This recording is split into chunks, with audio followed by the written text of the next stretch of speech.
Blog Talk Radio.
Today is Monday, August 29, 2016, and this is Foxology Today. I am Silver Ray Fox, your host. Happy Monday, everybody. Thanks for taking the time to tune in today. I truly appreciate you, and I hope your day is off to a fabulous start. You know what they say, ready, set, go, ready to go for what makes you happy, successful, and satisfied in life.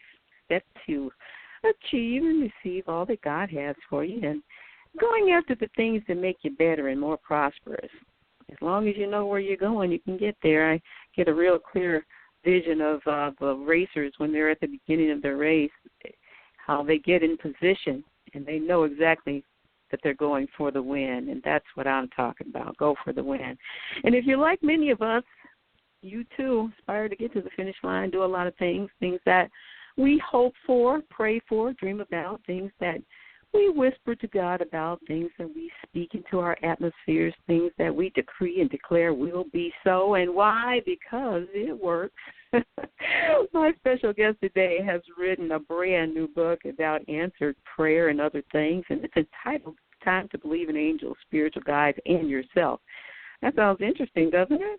You're surely right, it does. She's an author and a life coach, and she is Gina Cannone. Welcome, Gina. Hi, Silver Ray. How are you today? Wonderful, fabulous. How about yourself? Oh, I'm great. Thank you for having me.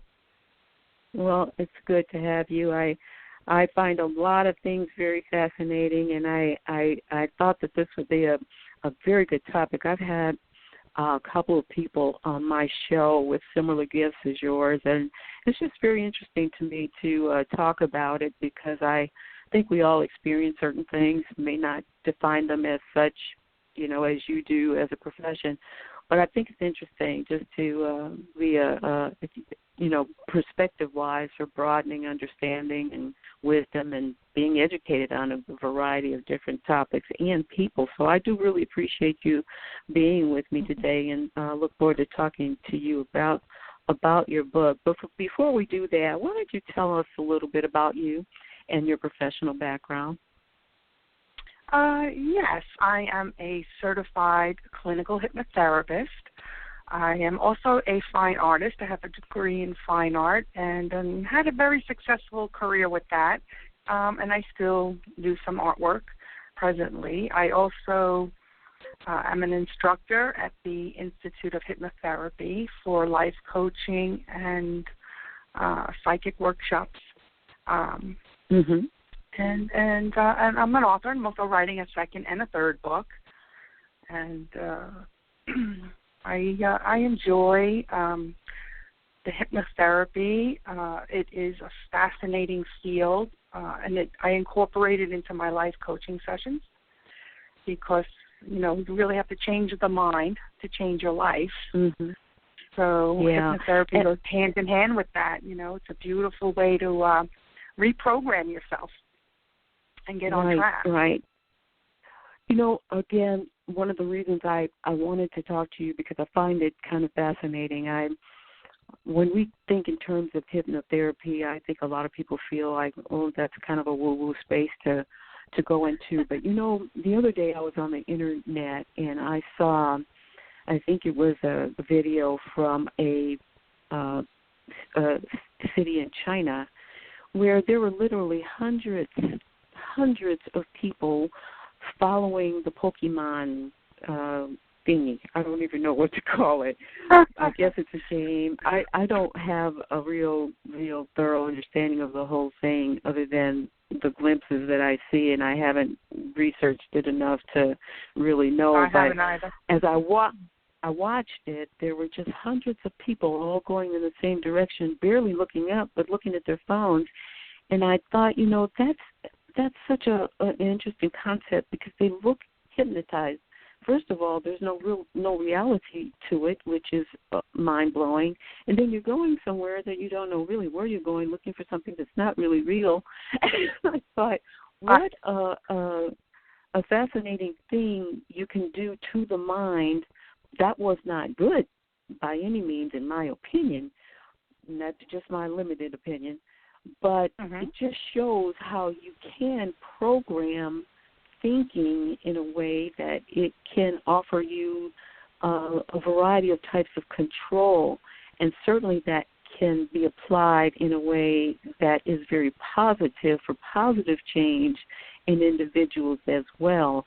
And I think there are many people who suffer with different types of anxieties and fears and things like that actually do need to have the type of help that you are able to offer. So what would you like to say in that regard? Yes. I mean, hypnotherapy absolutely helps with removing anxiety and stress and barriers, negative blockers that, keep you from moving forward in life. And as you said, those people that are, focused on this imaginary little leaf or whatever they have to find, they are in a light hypnotic trance. They're extremely focused. When you write a book, or if you're playing an instrument, or you're just listening to music and you're very focused on that, and you can hear things around you but you're not paying attention to them, you're in this light hypnotic trance. And it's very beneficial for getting your life on the right path and removing negative things that are in your way. I just find that it's even people that are already in a good path, in a good way. I just had a doctor come to me, and she's like, everything is good, but you know what? I want it to be even better. So I want to be more motivated. I want to have my memory even, more efficient. So we did hypnotherapy for motivation and for her memory and for focusing. And that's just one way of just jumping to another level in a more positive way. It's a beautiful modality to correct what you might have received from childhood, maybe the wrong way. If you tell a child that they're, not so smart their whole life, they grow up thinking they're not so smart. And that's usually not the case. So then you can go in and reprogram and let them believe in themselves again. And a lot of adults have, carry a lot of issues for many, many years. And I got to tell you, once they're removed and after they're done with a few sessions, and their life has changed. They feel better. I get tons of emails and phone calls. Thank you. I love you. It's so wonderful. I do incorporate spirituality and prayer. I do believe, as you know, because my book is called It's Time to Believe, and I believe and have a deep faith that you can pray for help and answers and relief. And there's a right way to pray, too. I mean, some people just pray, and it's not really from the heart or deep within. I do explain it in the book that you really need to pray and get in that quiet space and get with yourself. Yeah. And let me ask you this. I live and move and have my being in the church world. And so when we think about what you're talking about, I know that you also professionally recognized as a life coach and psychic. I want to ask you something about that, because in the world in which I live with that type of knowledge and understanding is called several things, and I want to know if you have any foundational ideas that also assist you when you say that you are a psychic. For instance, we refer to the same element of being able to see things as revelation and spiritual wisdom and understanding. It's a prophetic vision and signs of God speaking to us. A lot of people may not know, but in the Bible, those prophets were actually called seers because they had that particular gift. What do you principle-wise see any of that the same way? And if so, can you explain to the audience what then the contrast and similarity that launches you into an area that say that you're a psychic instead of a prophet?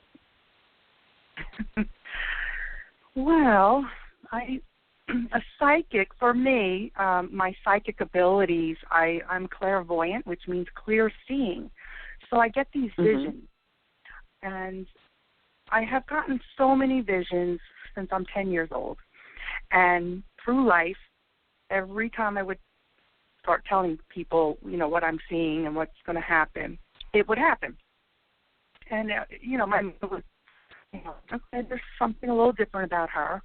And I don't know why she's seeing all these things. And, I do kind of get upset that I can see so much, but, maybe but I can't see something that might really help find, let's say, if somebody got murdered, like who's the murderer, like why, But I feel like that's, everybody has different gifts that are given to them.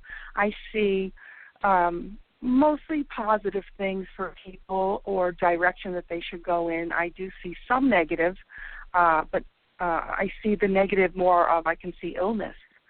And there are people that are gifted with all these different type of psychic gifts at different levels. I find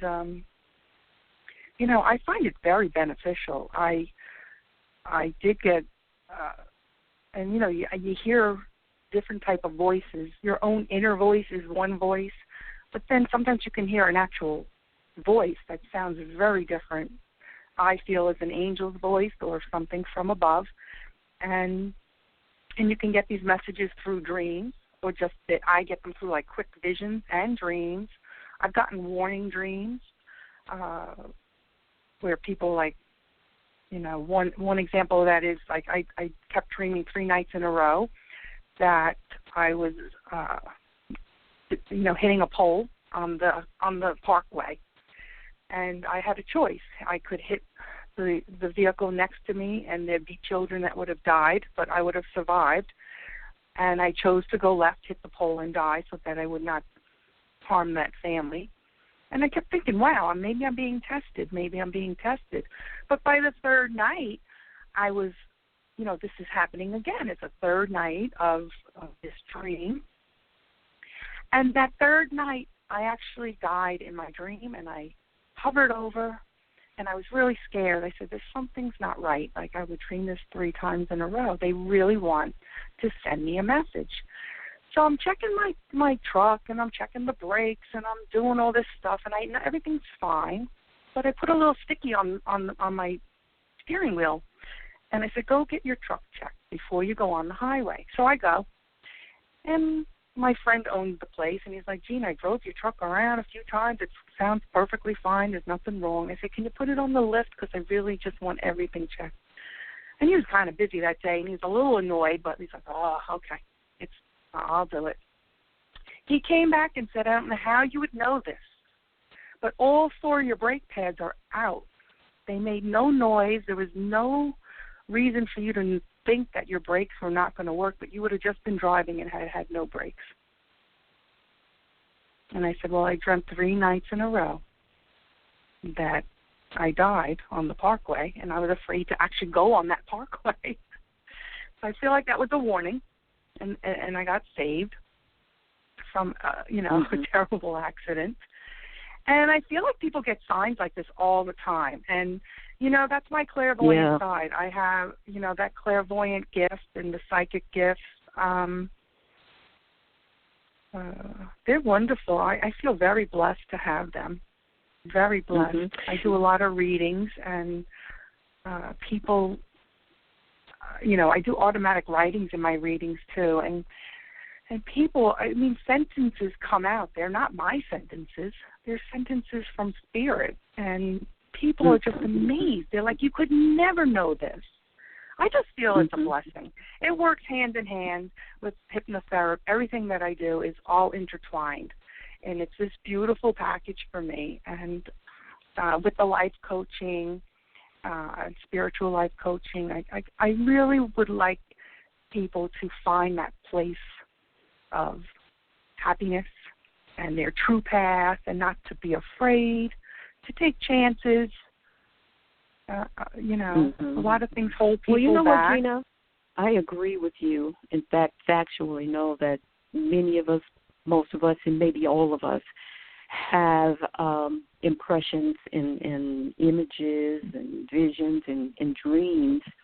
I don't know how many of us take the time to investigate them or study them or meditate on them, because I do believe that we do get messages from God that will help us along the pathway. And I know a lot of us can look back and then think of, things that we know were significant in giving us guidance and direction on things. So I totally get what you're talking about.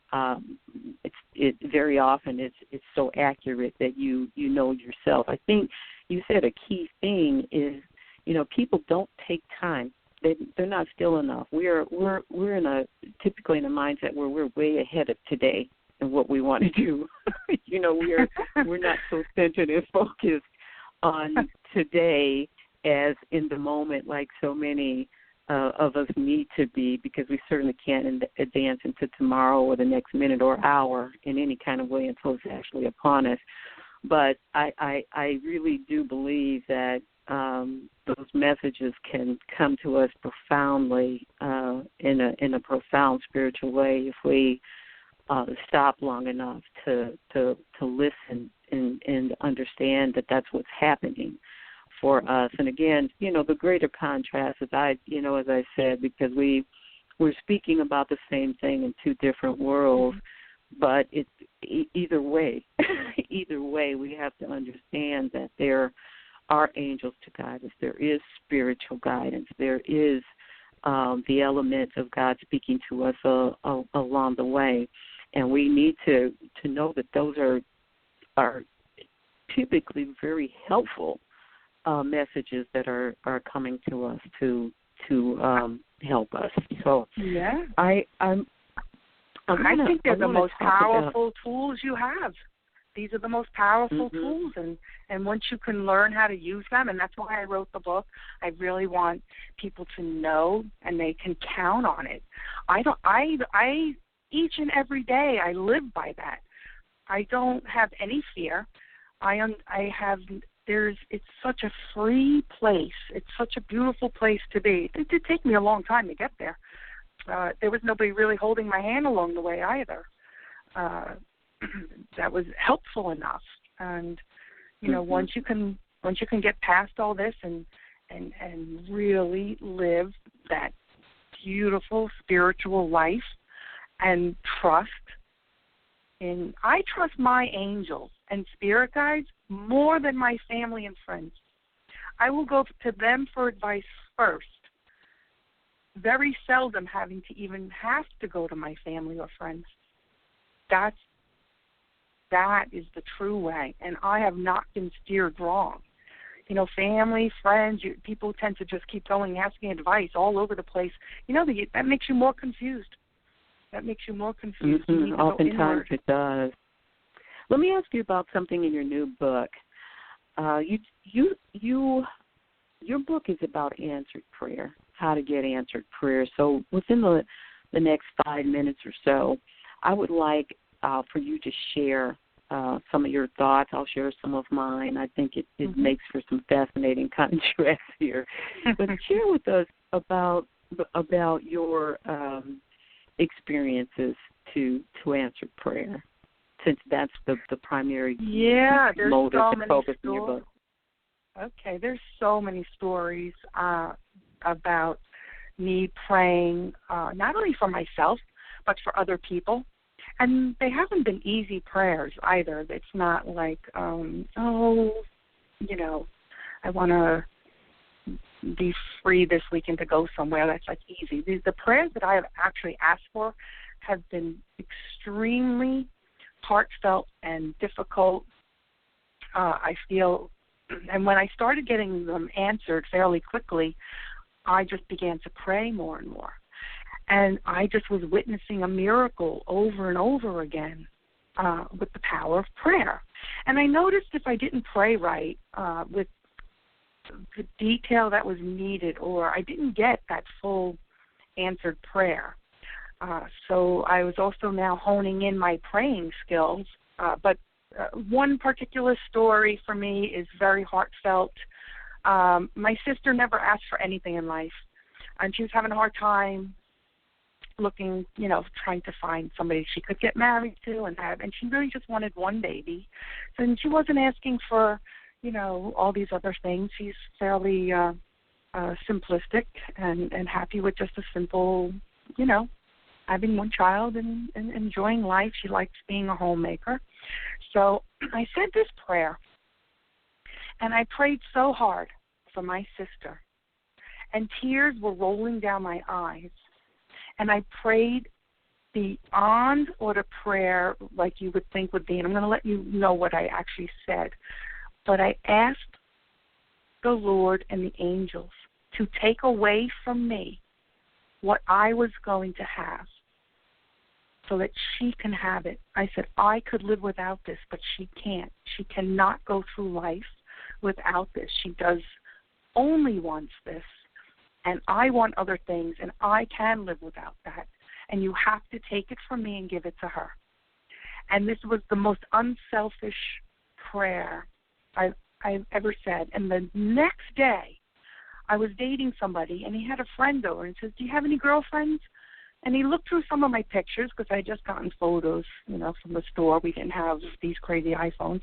And he picked out from 10 girls in a picture. He picks, this is the only one I want. And I go, no, I'm going to shuffle the pictures up. You look again. He does it again, and he goes back to a different picture, but the same girl in that picture, and it was my sister. And they met the next day. They never left each other's side. They got married 6 months later, and she had one baby. How awesome. How awesome. Oh, I know. And then what the story goes on. There's more things to that story, but it's in the book. It's so beautiful. And I also was very lucky to have in my book, I'm actually, it's amazing. I have a friend of mine who's a medium, and at her house we saw something, and we took the camera out, and it's an angel in this picture. I mean, it's undeniably an angel. It has form, and it's light and airy and white, and it looks like an angel. And that's in the book. And on the other side of the spectrum, I have a story about a spirit touching the back of my head, a nice spirit. And there's a picture of me and my girlfriend, and there's a spirit over my head in that same location. And they're quite interesting and fascinating. People stare at them for hours, actually. They're like, their eyes are glued to it. So, believing, sometimes you can tell all these stories and people can hear messages from angels and spirit, and they still want to sometimes see something with their eyes. I mean, even if they're unbelievable believers, those pictures in that book have changed. I've had people's husbands that are skeptics, and they're completely changed. They're like, this is incredible. It's very rare to capture pictures like that. Well, your book sounds like it's very fascinating. fascinating, and I'm sure that you offer some other additional strategies in it, and I know that it's also available on Amazon.com. So why don't you go ahead and give out the title again and any contact or promo information that you'd like for people to have. You know, my show is short, and I don't always get everything in, but if there's anything you'd like to add after that, let's do that. All right. Well, the book is called It's Time to Believe. You can get it in an e-book or paperback on Amazon.com, or you could order it through my website, which is gchypnotherapy.com. And all my information is on there. And it's a beautiful, enlightening, inspiring, life-changing. And, you know, I like when skeptics read it because I know that they're going to be different at the end. So, you know. Would you really call them skeptics? Do you have a lot of people who feel a great deal of skepticism? And I think one of the reasons for that is that when it's marketed as, you know, a type of psychic reading experience or whatever, a lot of people, you know, we've been programmed so much to think in negative ways that we think of mystical and occult things, and I certainly know that that's not what you're talking about, and you certainly wouldn't be talking to me if it were. But I know that there is information, and I, as I said at the top of the show, I'm one of those people who I can't discount things that I've actually seen happen and work. I mean, you can't discount what you know you've experienced, and so I've had a couple of other people on the show who have the same gifts as you do, and you know, I'm a broader-minded type of individual. I don't shut anybody down because we don't define it as the same thing. I'm always careful and cautious, as I'm sure you are, but you've experienced what you've experienced, and if you're helping people, I think that that is very important and very valuable. And so I thank you for coming on the show today to share about your book and your experiences, and I know that there probably are a great deal of people who can benefit from understanding the processes that you are sharing with them as well. So I want to thank you and appreciate it, and look forward to you having some grand success, and perhaps we'll talk again somewhere down the line, Gina. I would love to speak again. Thank you so much. It's been wonderful. And, well, I hope you enjoyed the book.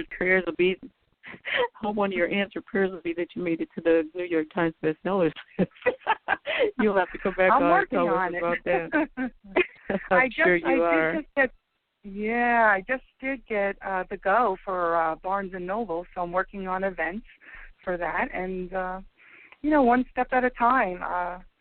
That's my first book, so it's absolutely easier to write the second and third book, but the process I'm learning through the first go-around. And, you know, wherever the Lord takes me, that's where I go. I have faith. Ready, set, go, as I said earlier. So thanks again. And I want to thank all of you as well for tuning in today, and hope that you were able to expand your understanding of the world and worldviews and perspectives on things. You know, I try to do a little bit of something with a lot of stuff. So I want to thank Gina Cannone, and check out her book on Amazon.com. It's Time to Believe. I hope you all have a most amazing day, and look forward to talking to you next time. I will probably have a wonderful treat repeat up for you on the holiday, but stay tuned for the next show. We'll be doing something really, really good. In the meantime, I hope the rest of your day is the best of your day. Be good, be blessed, be awesome.